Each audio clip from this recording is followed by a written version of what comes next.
The Illuminati. Adam Weishaupt, 1748 to 1830, became professor of canon law and practical philosophy at the University of Ingolstadt in 1773.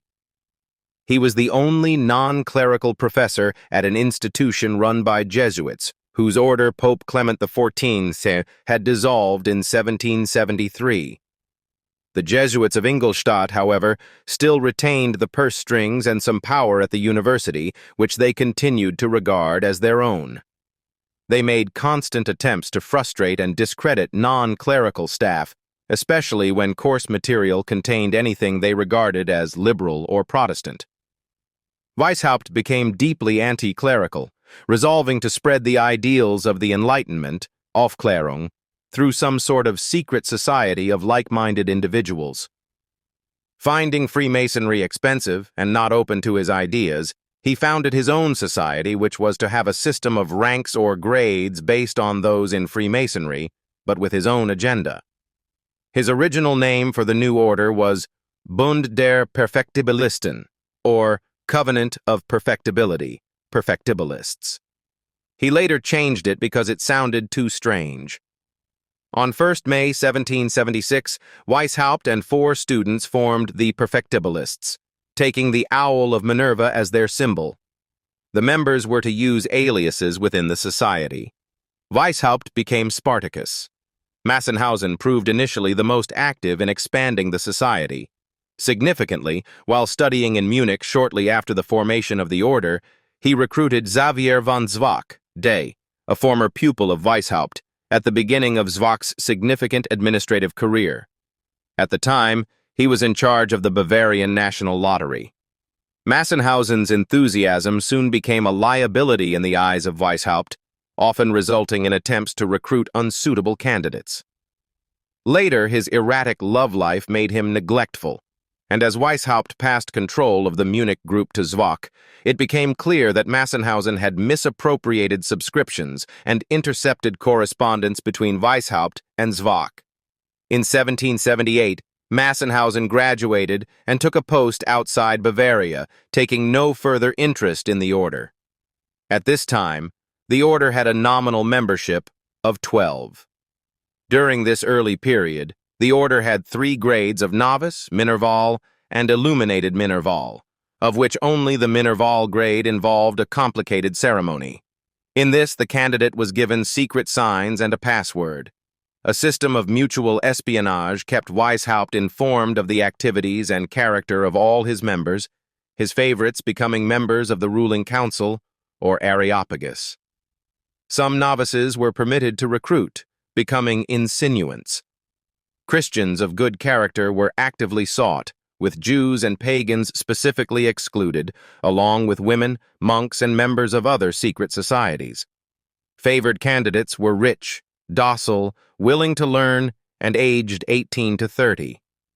Having, with difficulty, dissuaded some of his members from joining the Freemasons, Weishaupt decided to join the older order to acquire material to expand his own ritual. He was admitted to Lodge Prudence of the Rite of Strict Observance early in February 1777. His progress through the 3 degrees of Blue Lodge Masonry taught him nothing of the higher degrees he sought to exploit. But in the following year, a priest called Abbé Marotti informed Zwack that these inner secrets rested on knowledge of the older religion and the primitive church. Zwack persuaded Weishaupt that their own order should enter into friendly relations with Freemasonry and obtain the dispensation to set up their own lodge. At this stage, December 1778, the addition of the first 3 degrees of Freemasonry was seen as a secondary project. With little difficulty, a warrant was obtained from the Grand Lodge of Prussia called the Royal York for Friendship, and the new lodge was called Theodore of the Good Counsel, with the intention of flattering Charles Theodore, Elector of Bavaria. It was founded in Munich on 21st March 1779 and quickly packed with Illuminati. The first master, a man called Rodel, was persuaded to return home to Baden, and by July Weishaupt's order ran the lodge. The next step involved independence from their Grand Lodge. by establishing Masonic relations with the Union Lodge in Frankfurt, affiliated to the premier Grand Lodge of England. Lodge Theodore became independently recognized and able to declare its independence. As a new mother lodge, it could now spawn lodges of its own. The recruiting drive amongst the Frankfurt Masons also obtained the allegiance of Adolf Freiherr Knigge. On 20th January 1782, Knigge tabulated his new system of grades for the order. These were arranged in 3 classes. Class 1, the nursery, consisting of the novitiate, the minerval, and illuminatus minor. Class 2, the Masonic grades. The 3 Blue Lodge grades of apprentice, companion, and master were separated from the higher Scottish grades of Scottish novice and Scottish knight.